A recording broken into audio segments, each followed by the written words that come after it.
Assalamualaikum warahmatullahi wabarakatuh. Salam hormat untuk para penonton semua. Izin untuk memperkenalkan diri, nama saya Aldo Mulia dengan nomor NIM 2201030037.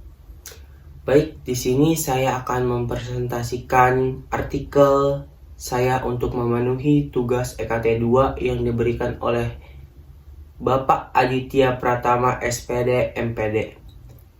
Baik, saya akan memulai presentasi kali ini dengan hikmah. Saya membaca Bismillah, amin. Baik, saya mulai dengan judul Bahasa Tubuh sebagai Komunikasi Nonverbal. Pengertian komunikasi nonverbal itu sendiri. Faktanya, penelitian menunjukkan bahwa 80% komunikasi manusia adalah nonverbal. Banyak komunikasi dan interaksi dalam masyarakat yang bersifat nonverbal.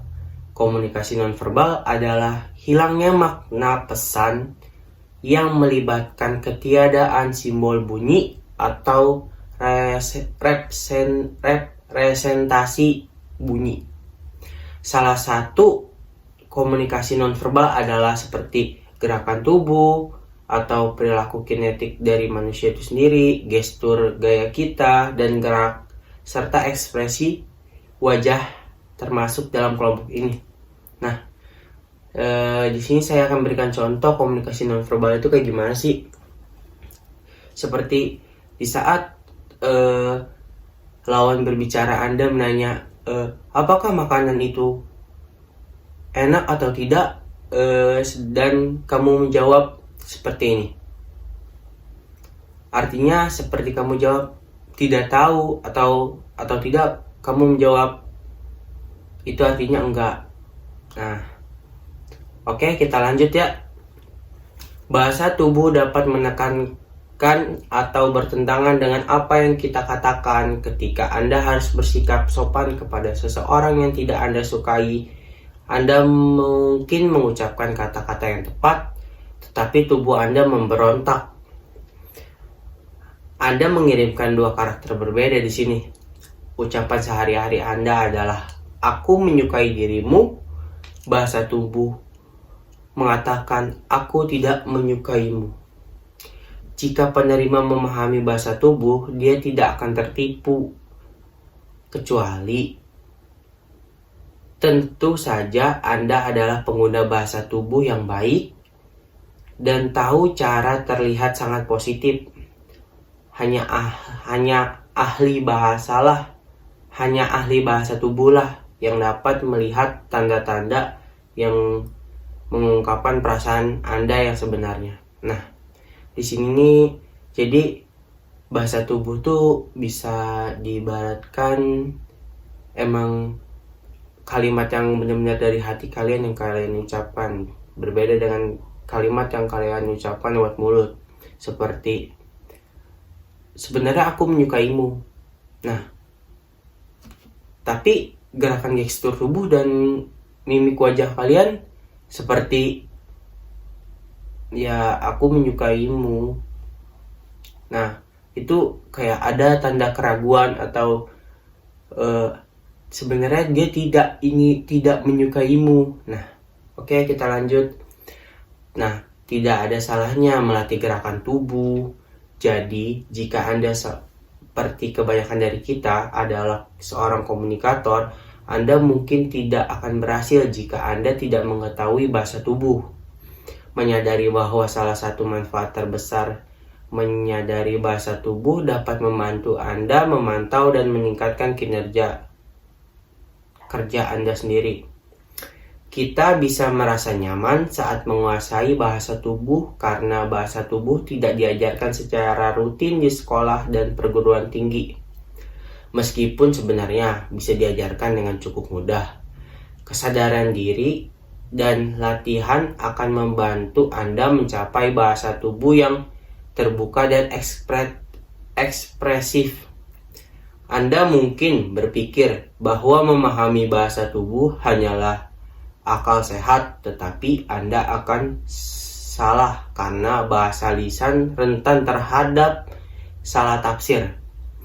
Dan situasinya bahkan lebih benar jika menyangkut bahasa tak terucap. Nah, jadi kalau misalkan bahasa lisan tuh kadang salah diartikan oleh kita. Jadi kita harus menggunakan bahasa tubuh untuk membantu mengartikan bahasa tersebut menjadi lebih baik. Nah, kita lanjut nih. Di sini ada kesalahan yang sering terjadi saat menggunakan bahasa tubuh. Ada banyak jebakan dalam menafsir bahasa tubuh, dan beberapa di antaranya dapat sangat menyesatkan Anda. Kesalahan paling umum adalah mencoba membaca bahasa tubuh secara terpisah dan membuat penilaian cepat. Dan kesalahan umum lainnya adalah tidak mengikuti bahasa tubuh untuk jangka waktu tertentu. Contohnya nih, kesalahan yang sering terjadi nih. Jadi misalkan diri saya sedang di kelas, saya nggak bisa diem, terlalu banyak bergerak, dan menyilangkan kaki saya. Itu tuh mengartikan bahwa diri saya sedang tidak nyaman di situ dan resah. Nah, jadi kita harusnya nggak melakukan itu. Jadi kita kelihatan banget kan gelisah dan sangat bosan dan ingin cepat-cepat selesai untuk keluar dari kelas. Nah, lanjut nih. Ada tujuan dan manfaat. Pertama, itu ada memahami apa yang dimaksud dengan komunikasi nonverbal itu sendiri dan apa saja kesalahan yang sering terjadi saat kita menggunakan komunikasi nonverbal di kehidupan kita sehari-hari. Yang kedua, itu ada meningkatkan kesadaran akan diri sendiri dan orang lain. Ini akan membuat semua pertemuan Anda dengan orang lain itu jauh lebih menarik dan bermanfaat untuk diri Anda dan orang lain. Nah, kalau Anda bisa mengembangkan bahasa tubuh atau komunikasi nonverbal ini, Anda bisa membuat suatu pertemuan dengan orang lain itu jauh lebih menarik dan berkesan. Jadi orang itu kagum terhadap diri Anda. Wah, dia nih cara gaya berbicara dia dan cara komunikasi dia nih keren banget loh, gitu. Nah, untuk melatih komunikasi nonverbal sendiri itu bisa kalian lakukan di rumah, di depan kaca, dengan cara kalian berbicara di kaca dan melihat diri kalian sendiri. Nah, kalian ulang terus menerus, kalian latih agar lancar dan ya, komunikasi nonverbal kalian dan komunikasi verbal kalian bagus. Nah, sekian nih presentasi dari saya. Udah cukup ya, materinya juga udah habis dari saya.